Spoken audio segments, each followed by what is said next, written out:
শরিয়াত সম্মতভাবে রুকিয়ার ক্ষেত্রে সূরা ফাতিহা সকল সূরার ঊর্ধ্বে, অর্থাৎ সূরা ফাতিহা কোরআনের মধ্যে যত আয়াত আছে তার মধ্যে সূরা ফাতিহা সকল আয়াতের ঊর্ধ্বে, সকল সূরার ঊর্ধ্বে।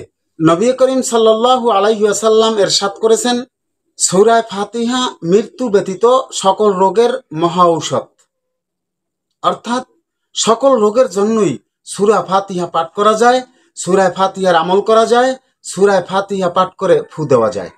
এছাড়াও সাহাবায়ে কেরাম এ সূরার মাধ্যমে ঝাড়ফুঁক দেওয়ার কথা সহিহ হাদিসে উল্লেখ রয়েছে। সূরা ফাতিহা রাসূলুল্লাহ সাল্লাল্লাহু আলাইহি সাল্লামকে দেয়া একটি উপহার। এই গুরুত্বপূর্ণ সূরাটি দৈনিক আমলের তালিকায় রাখা উচিত।